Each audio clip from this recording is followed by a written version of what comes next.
Beshem Hashem Naaseh Ben Atzliach, Shalom Aleichem Uvracha, Shavua Tov.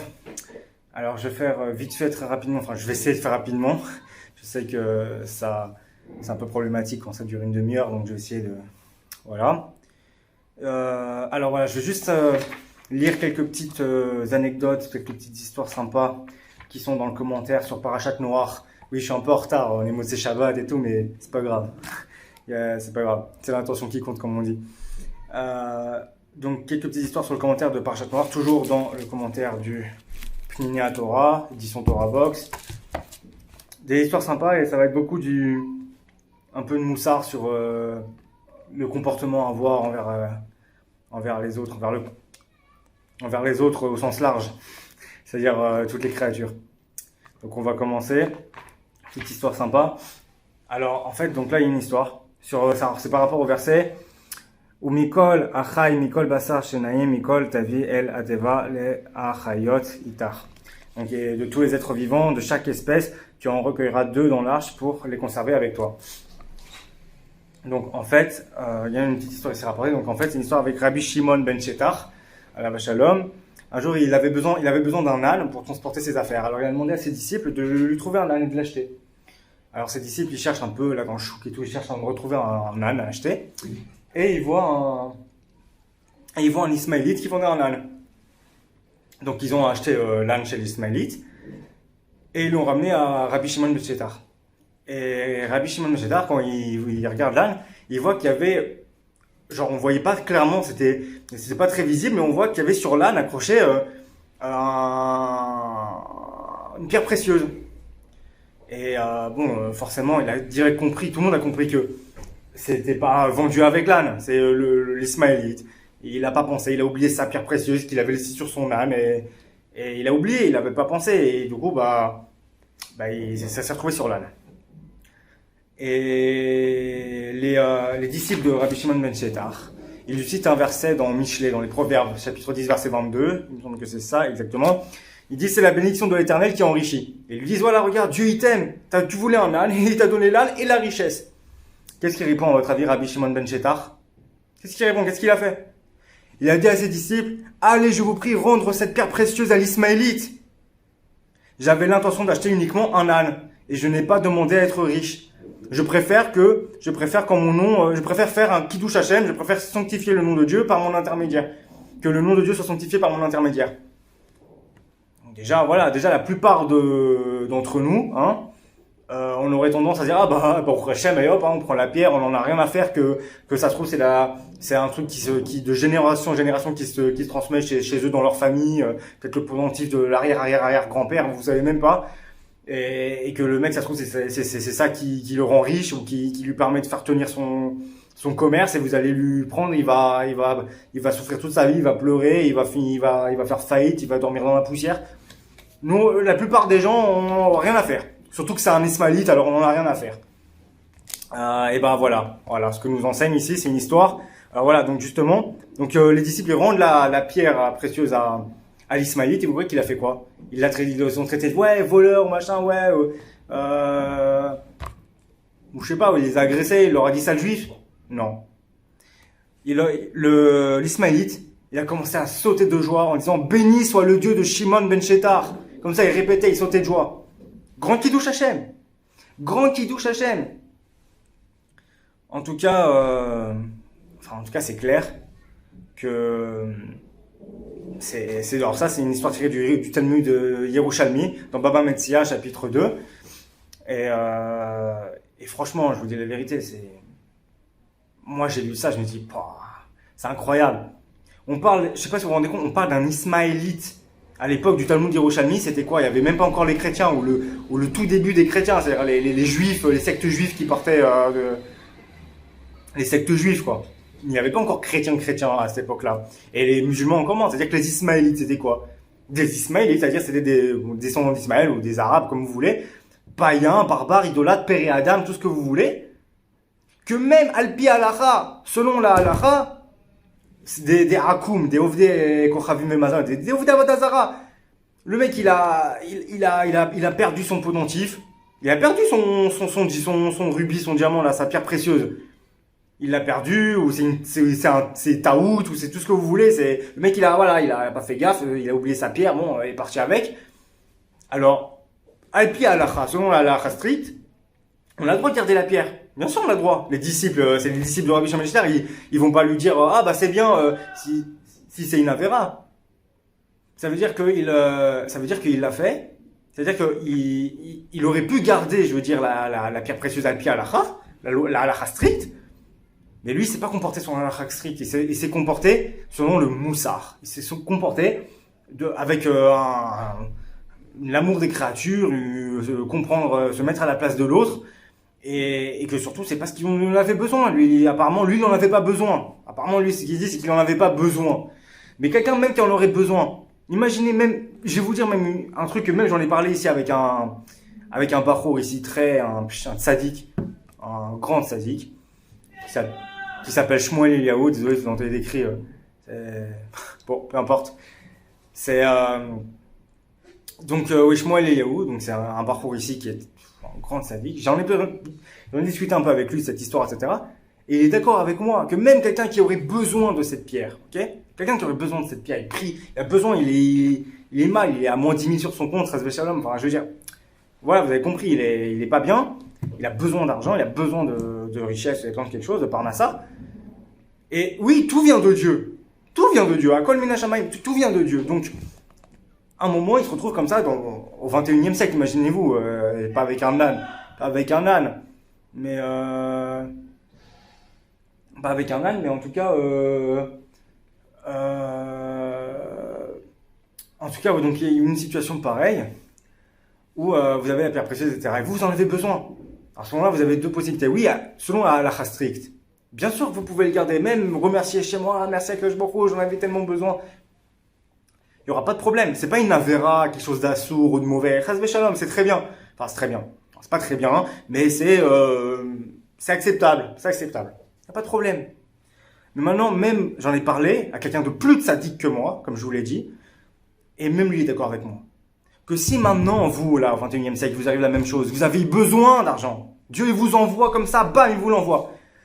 Vous savez, vous vous mettez à la place de cette créature de Dieu qui est l'arabe, ici l'ismaélite, qu'il va pleurer parce qu'il a perdu sa pierre précieuse, qu'il va être dans les problèmes peut-être, bref, vous vous mettez à sa place, vous comprenez que ça va lui causer un grand ézec, et vous allez lui rendre, en plus ça va faire Kiddush Hashem. Ça va faire Kiddush Hashem. Si c'est que vous êtes juif, si vous vous cachez, si c'est que vous êtes juif, c'est un grand Kiddush Hashem. Donc, vous croyez que Dieu va faire quoi? Vous croyez que Dieu va faire quoi? Ah bon, tu veux pas que je t'aide, alors je t'aide plus, mais chas v'shalom. Vous renoncez à appliquer, à prendre de votre droit en halakha stricte. Vous renoncez à quelque chose dont vous avez besoin. Pourquoi? Pour Dieu, pour faire Kiddush Hashem. Pour qu'aux yeux du non-juif là-bas, déjà, lui, je ne creuse pas un grand ézec, je me mets à la place de l'autre. Hein. Souvent, les gens croient que Ve'afta l'erach hakamocha, tu aimeras ton prochain comme t'aimes, c'est que les juifs. C'est faux. C'est faux. Voilà, je vais pas m'en rentrer, c'est pas le bout du cours. Le Rav Binyamin Wettenberg, Shlita, a fait un cours sur le racisme qui dure 2 heures. Et là-bas, il a développé avec toutes les preuves et toutes les sources que Ve'afta l'erach hakamocha, tu aimeras ton prochain comme t'aimes, c'est Kolel le non-juif. Maintenant, après, il y a des détails. Est-ce que c'est kamocha, pas kamocha? Bon, bref, c'est pas le sujet. Mais du coup, voilà, vous vous dites, bon, moi je me mets à la place de cet Ismaélite, il va souffrir, c'est un grand ézec, c'est un grand dommage, il va avoir mal, etc. C'est une grosse perte. Et en même temps, moi, je vais lui rendre et il va se dire, waouh, comme ça. Genre, il va se dire, voilà, une bonne image des Juifs, une bonne image de, ouais, c'est Kiddush Hashem. C'est Kiddush Hashem. Et vous croyez que Dieu va faire quoi en retour? Il va plus vous envoyer ce que vous avez besoin, mais chas v'shalom. Au contraire, vous avez renoncé à ce dont vous avez besoin, vous, pour la gloire de Dieu, pour Kiddush Hashem. Et en plus par amour de ses créatures. En retour, Dieu, il vous en envoyer 10 des pierres précieuses. Enfin, 10, j'ai fait 5, mais 10 des pierres précieuses. Et ça, il me l'a confirmé. Moi, vous voulez pas me croire, il n'y a pas de souci, je suis pas arabe, je suis rien du tout, d'accord? J'ai un petit parcours comme ça. Mais l'autre à qui j'en ai parlé, c'est un grand sadique. Un grand sadique. Vraiment. Comme ça, ok? Il est pas rave non plus, mais c'est un grand sadique. Ça fait des années et des années qu'il est en yeshiva. Il est comme ça, c'est une pointure. Donc, je veux dire, il est... Après, je dis pas qu'il est d'accord avec toute ma shkafa. Je vous dis que dans ce contexte-là, est-ce que Dieu, est-ce qu'il apprécierait qu'on renonce à son propre besoin par amour de ces créatures et pour la gloire de Dieu, pour faire Kiddush Hashem, est-ce qu'en retour Dieu il nous récompensera pas encore plus?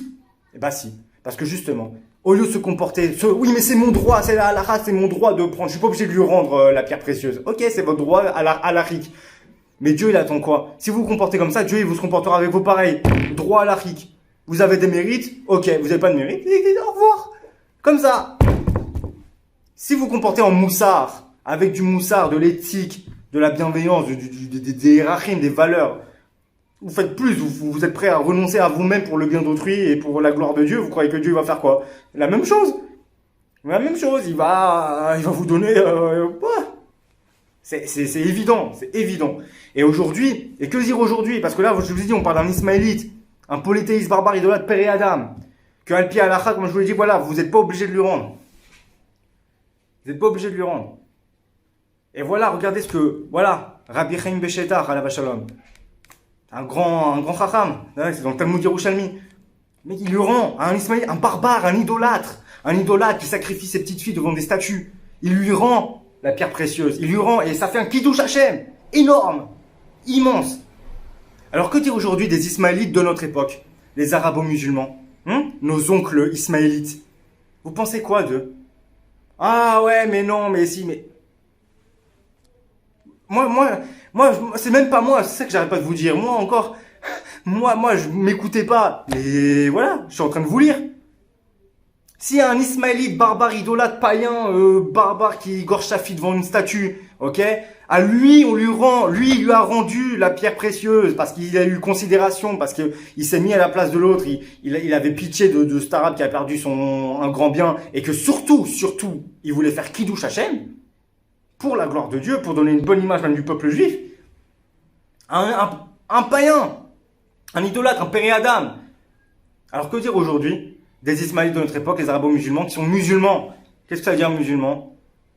Ils croient au Dieu d'Abraham, d'Isaac et de Jacob. D'Abraham, Israël et Yaakov. Ils croient au même Dieu que nous. Ils sont monothéistes purs. Pas d'image, pas de rien. Ils sont monothéistes comme ça, ils sont. Et ils croient que la Torah a été donnée à Moshe, à la Shalom. Ils y croient. Ils croient en nos prophètes. Oui, ils ont changé, ils ont menti là, pas aussi, là, là. Bon, et alors, c'est pas le contexte, on s'en fout, c'est pas le sujet.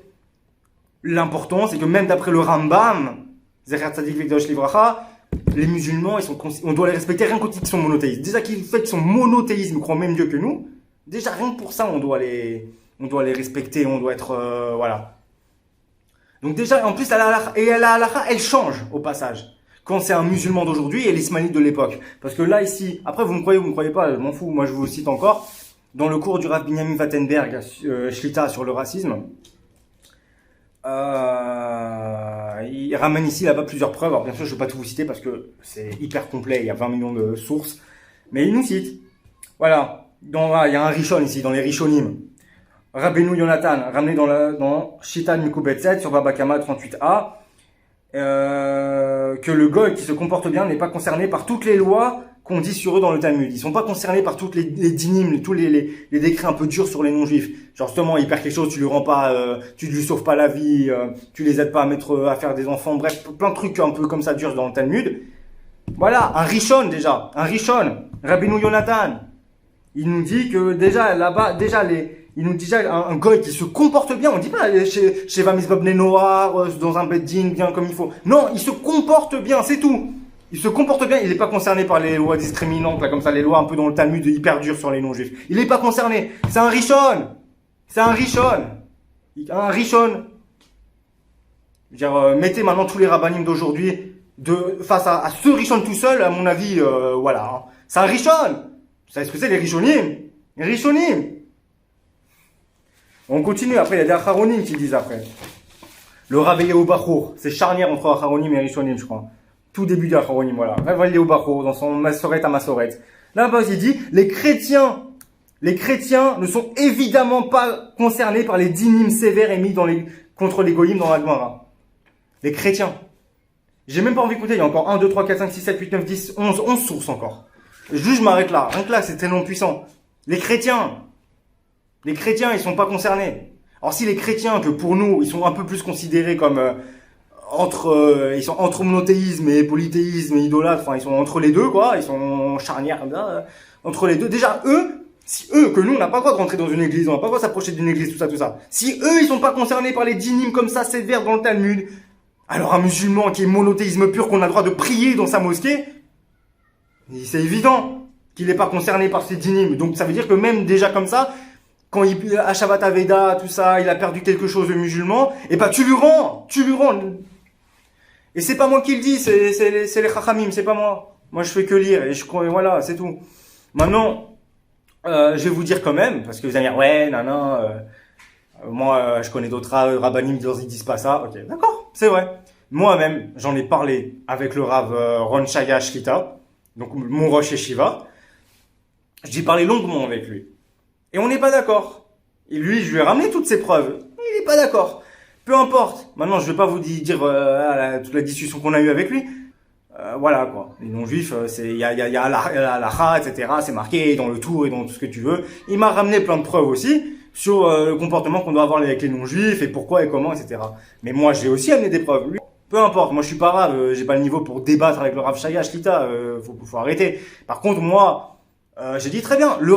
Mon Rosh Yeshiva, le Rav Ron Shaya Shlita, qui vivent jusqu'à 120 ans en bonne santé parce que c'est une lumière pour tous les balais de Chouva. Et ben, ce grand Rav que je respecte énormément, je suis pas d'accord avec lui, mais de la même façon que moi, on s'en fout de moi. Lui, il a sa HKFA, il y a pas de problème, ok. Mais moi, je sais pas, moi j'ai inventé ça. Et j'ai moi-même cherché, et c'est moi qui ai pas compris et mes trucs. Non! C'est le cours du Rav Binyamin Wattenberg. Je fais juste que rapporter les sources que le Rav a rapportées. Donc en fait, il est pas d'accord avec ce Rav. Marloquette entre le Rav Ron Shaya Shlita et le Rav Binyamin Wattenberg Shlita. À ce moment-là, bah très bien, faites un débat entre vous, ça serait super intéressant. Mais moi, entre les deux, écoutez, moi, c'est deux Ravs illustres pour moi. D'ailleurs, je vais vous dire qu'il y a même un Rav, même si le Rav Shaya Shlita, il n'est pas du tout d'accord avec le Rav Binyamin Wattenberg sur cette HKFA-là, sur les non-juifs. Ok, pas de problème. Shivim Panim la Torah. Shivim Panim la Torah, il n'y a pas de problème. Mais il y a même un Rav ici, que je vais pas citer son nom, mais il y a un Rav ici qui nous enseigne, qui enseigne ici à la Yeshiva, un jeune Rav comme ça. Il y a un Rav ici qui connaît personnellement le Rav Binyamin Wattenberg et il m'a confirmé que c'était un grand Talmid Chacham parce que le Rav Ron Shaya Shlita, il ne connaît pas du tout le Rav Binyamin Wattenberg. Il a entendu parler mais il n'avait jamais rien. Il le connaît pas. Mais un des Rav qui enseigne ici à la Yeshiva, il le connaît personnellement le Rav Binyamin Wattenberg, il a confirmé que c'est un grand Talmid Chacham. Donc si c'est un grand Talmid Chacham, moi c'est mon droit de suivre ce grand Talmid Chacham. J'aime bien sa HKFA, j'aime bien ses cours. Ses cours sont publiés par Torah Box, par Centralef. J'ai envie d'écouter ses cours, j'écoute ses cours. J'ai envie de faire confiance à ce Rav. J'ai le droit de faire confiance à ce Rav. On va pas me reprocher, oui, mais le Rav Shaya, Shlita, nanana. Déjà, je suis le seul à dire Shlita. Déjà, vous tous, quand vous dites Rav Shaya, vous dites même pas Shlita. Je suis le seul à le dire. Déjà, premièrement. Donc moi, même si je suis pas d'accord avec lui, je le respecte énormément. C'est mon Rosh Yeshiva. Encore heureux, je le respecte énormément. Pour moi, c'est clair. Je veux dire, pour moi, c'est évident. C'est un grand Rav, pour moi, le Rav Shaya Shlita. Mais je suis pas d'accord avec, je suis pas d'accord avec lui parce que je suis un autre Rav qui lui n'est pas d'accord avec lui. Mais tout ça pour vous dire que maintenant vous n'êtes pas d'accord avec ce que je viens de vous dire là, pas de problème. Vous voulez suivre chacun sa HKFA, Shivim Panim la Torah, faites ce que vous voulez. Moi, je voulais juste transmettre quelque chose que moi, selon ma HKFA, c'est très important de transmettre parce que c'est un problème. C'est un problème. On n'est pas, nous les Juifs, depuis la nuit des temps, on souffre du racisme, de la discrimination et de plein d'injustices. Alors pourquoi on voudrait faire pareil avec des non-juifs? Oui, mais eux, ils nous ont. Mais d'accord, oui, eux, ils nous ont. Mais moi, c'est même pas moi. Regardez la réponse du Rav Gabriel Dayan de Torah Box qui dit sur l'antisémitisme. L'antisémitisme, c'est notre faute. C'est juste le bâton que Hachem utilise pour nous frapper parce que nous, c'est ce qu'on mérite, malheureusement. Hachem Mishmor. Mais c'est ce qu'il dit le Rav Gabriel Dayan. C'est dans les réponses de Torah Box. Cherchez Rav Gabriel Dayan, Torah Box, antisémitisme. Lisez sa réponse. L'antisémitisme, c'est le bâton que Dieu utilise pour nous frapper. Mais pourquoi Dieu veut nous frapper? Parce qu'il nous aime pas, très bien. Il nous aime justement parce qu'il nous aime, parce qu'il veut nous corriger. Donc peut-être qu'il faut se poser des questions. Peut-être que la voie du racisme, de l'extrémisme, du radicalisme, de la haine, du mépris envers les non-juifs, c'est contre la Torah. Peut-être, je dis pas, comme vous voulez, mais il faut se poser des questions. Quand on regarde les sources, c'est évident. Donc déjà, cette histoire-là, déjà, elle est merveilleuse. Cette histoire-là, je me dis, mais c'est incroyable. Mais pensez-y. Pensez-y maintenant. Dans le Yerushalmi, c'est dans nos sources authentiques. Vous pouvez pas dire que ça, c'est une histoire inventée. Ça, si vous y croyez pas, vous êtes koffer. Je veux dire, c'est Torah chez BLP. C'est la loi orale. La loi orale.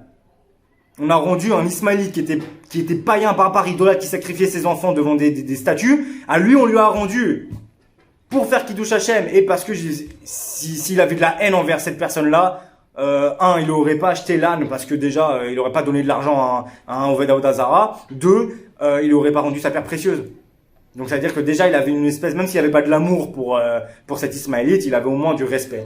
Et de l'humanisme minimum. C'est-à-dire que bon, je me miskin quand même sont bien, quoi.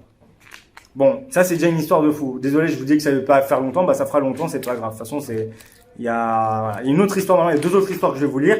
Alors là, c'est plus, là c'est par rapport au comportement, notamment avec les animaux. Et c'est hyper important parce que, surtout dans notre génération aussi, même si on aime bien les animaux globalement, mais il y a aussi des atrocités qui se passent avec les animaux. Mais même, c'est aussi pour rebondir sur le fait que si envers des animaux, on doit se comporter comme ça et on a un grand sahara, un grand salaire, alors que dire par rapport envers des êtres humains, quoi, envers des musulmans, des chrétiens ou des non-juifs en général, c'est pareil évident. Mais je vais vous lire les histoires, elles sont intéressantes. Donc là, c'est sur le verset. Vayiskor Elohim et Noach ve'et kol achaya ve'et kol abehema asher ito bateva. Alors Dieu se souvint de Noé, de tous les animaux sauvages et domestiques qui étaient avec lui dans l'arche. Nous apprenons de ce verset que l'homme ne doit pas faire preuve de compassion uniquement envers ses semblables. Donc déjà, c'est-à-dire qu'on doit faire preuve de compassion envers ses semblables, donc les êtres humains. Mais pas que, mais aussi envers à l'égard des animaux, à l'instar du Saint béni soit-il, qui se souvint aussi bien de Noach que de tous les animaux sauvages et domestiques qui l'accompagnaient dans l'arche. Et voilà une petite histoire. On raconte que les souffrances physiques que le ciel infligea à Rabbi Yehuda Hanassi, était lié au manque de pitié dont il avait fait une fois preuve envers un animal. Le Talmud relate en effet que lorsque Rabbi Yehuda Hanassi s'apprêtait à faire la shechita à un veau en vue d'une seudat mitzvah, la bête réfugia sa tête dans la tunique du sage.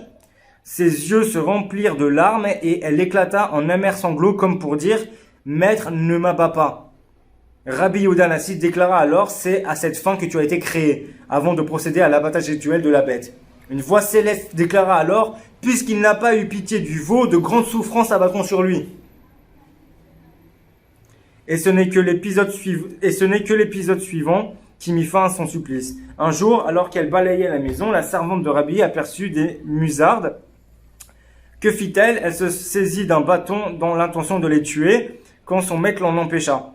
Laisse-les sortir dehors et ne les tue pas, comme il est écrit, et sa miséricorde s'étend sur toutes ses créatures. Une voix céleste déclara alors, puisqu'il a eu pitié des créatures, nous aurons également pitié de lui, et sur ce, ses souffrances prirent fin. Alors déjà, cette histoire, pareil, ça parle des animaux, mais même regardez comme il est écrit, comme Rabbi Yehuda Hanassi, comme il est écrit, et sa miséricorde s'étend sur toutes ses créatures. La miséricorde de Dieu, elle s'étend sur toutes les créatures. Toutes les créatures, c'est même le chrétien, même l'arabe musulman, et même tous les goïms, ok? Et encore plus, voilà, apparemment, même là, des animaux. Les animaux, Rabbi Yehuda Hanassi, il a fait Alpi Halacha, il a le droit de tuer le veau. Il est créé pour ça, l'animal, pour être mangé. Enfin, pas tous les animaux, mais là, je vois déjà les gens qui vont militer. Ouais, les animaux. Les végétariens, les véganes. Non, mais vous avez compris. Dieu, c'est marqué dans la Torah. Dieu, il a créé les animaux pour servir l'homme. T'as le droit de prendre le veau et de le faire la shrita et de le manger. C'est halakha, t'as le droit. Là, le Rabbi Yehuda Hanassi s'est comporté alpi halakha. Ça montre ce que je vous disais avant. Alpi halakha, il s'est comporté. C'était quoi la réaction du ciel là-haut? Il a subi des souffrances. Pourquoi? Parce qu'il n'a pas eu pitié de la créature. Il n'a pas eu pitié de la créature, de l'animal, du veau. Il n'a pas eu pitié du veau. Et il en a souffert énormément. Et il a fallu qu'il se rende compte, oui, c'est écrit, et la miséricorde de l'Éternel s'étend sur toutes les créatures. Alors le tue pas. Et là, ça s'est arrêté, il a plus souffert. Mais c'est incroyable. Si pour un veau, la punition, c'est des souffrances comme ça, alors que c'est moutard, c'est autorisé selon la halakha, alors imaginez ce qu'on fait envers des êtres humains. Déjà, nous, entre juifs, mais même envers les non-juifs. Déjà, si les animaux, c'est comme ça, alors envers les non-juifs, c'est clair. Envers les chrétiens et les arabo-musulmans, c'est clair que c'est encore pire. Et envers nous, entre juifs, le deuxième temple a été détruit pour Sinatrinam, hein, la haine gratuite entre nous. Et vas-y que je te déteste, et vas-y que je te scie, et vas-y que je te fais honte en public, et vas-y que je te...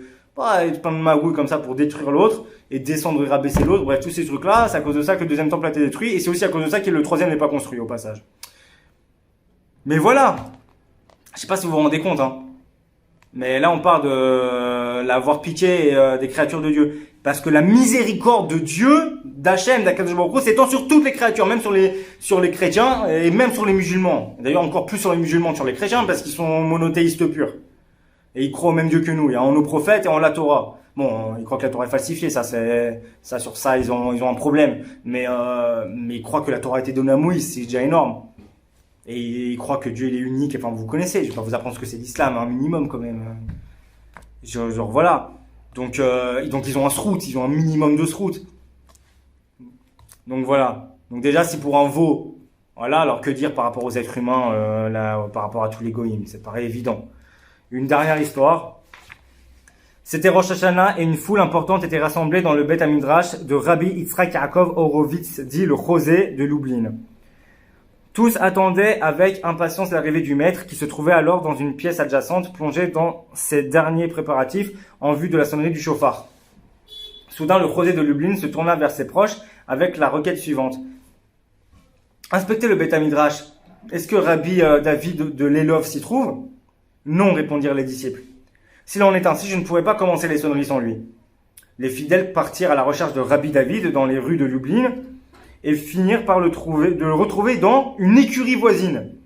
Et pour cause, constatant que les palefreniers avaient abandonné leurs chevaux pour se rendre à la synagogue et y écouter les sonneries du chauffard, Rabbi David de l'Elov s'était mis en devoir de les nourrir de ses propres mains.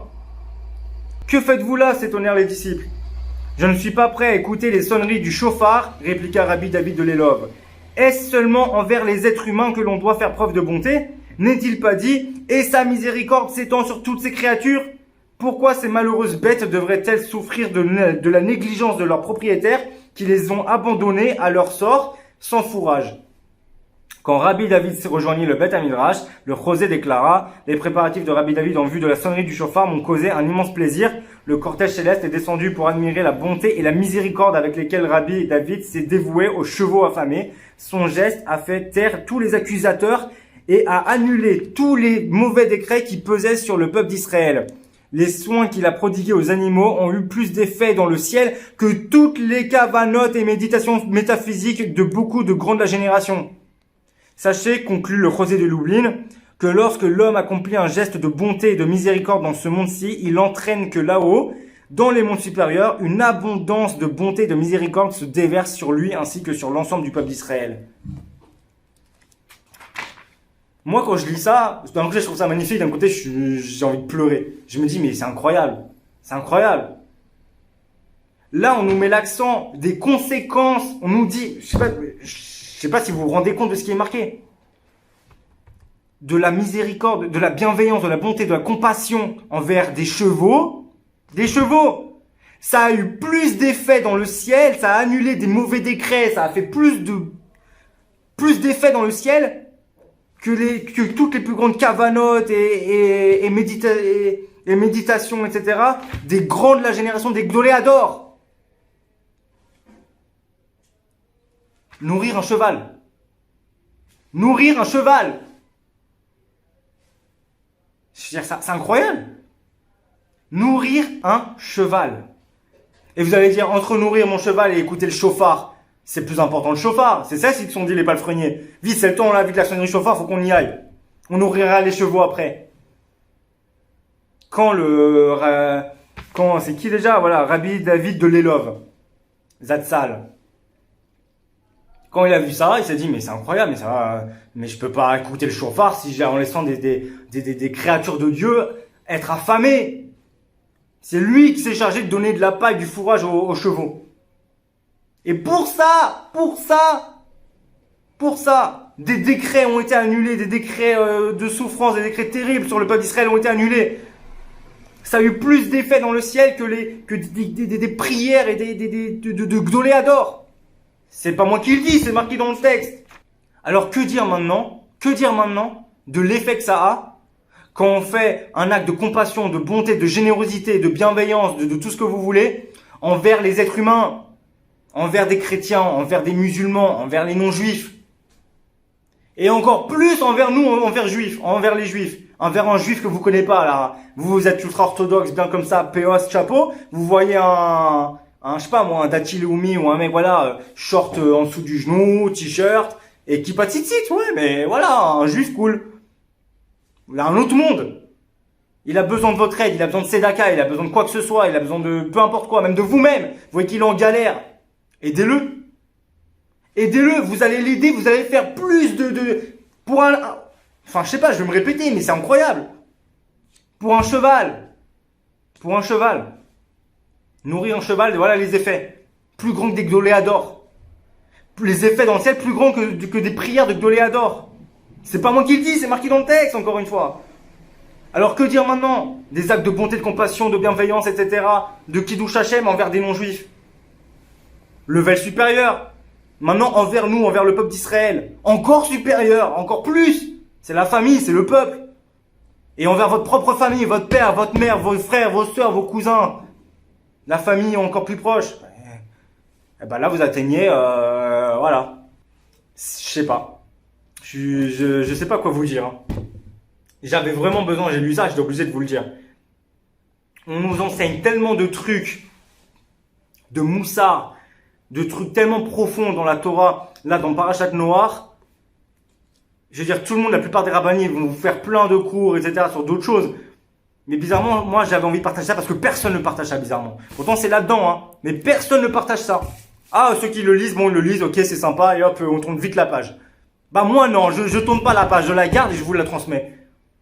Je vous la garde, je peux pas ne rester silencieux face à ça. Dans notre génération, chas v'shalom, on est devenus des gens haineux. Envers nos parents, envers notre famille, envers le peuple juif et envers les non-juifs et même envers les animaux. Mais c'est incroyable. Tout le contraire de ce que Dieu y veut apparemment. Hein. Après, on s'étonne que les nations, ils veulent nous massacrer. Bah, peut-être faut se poser des questions. Peut-être parce que les créatures de Dieu veulent nous massacrer, parce que Dieu les envoie, parce qu'on n'a pas pitié des créatures. Je dis ça, je dis rien. Hein. J'en sais rien, je suis pas dans le ciel, mais si on regarde les textes, c'est évident. C'est évident. Rabbi Yehuda Anassi, Alava Shalom, les souffrances qu'il a eues parce qu'il a égorgé un veau, Alpi Alaha. Il avait le droit. Alors que voilà, la preuve, comme je disais dans la première histoire, faut pas toujours se comporter alpi alacha, comme ça, comme un... Parce que Dieu aussi va se comporter comme ça. Hein, vous voulez être comme ça, et ben Dieu il se comporte comme ça. Faut être aussi moussari, avec des valeurs. Un cœur, on a une âme.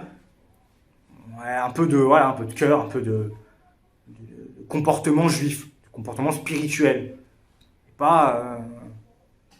Bon. Voilà, encore une fois, moi je suis pas grave, je suis rien, vous avez qu'à supprimer ma vidéo, mettre des dislikes, faites ce que vous voulez, moi je m'en fous. Je fais pas ça pour vous, je fais ça pour moi parce que j'aime transmettre la Torah et ce que j'apprends et je fais ça parce que pour le Zikouï Arabim, parce que moi j'aurais fait mon devoir d'avoir transmis ce que j'ai lu dans les textes. Après vous faites ce que vous voulez. Moi je suis personne. Maintenant voilà.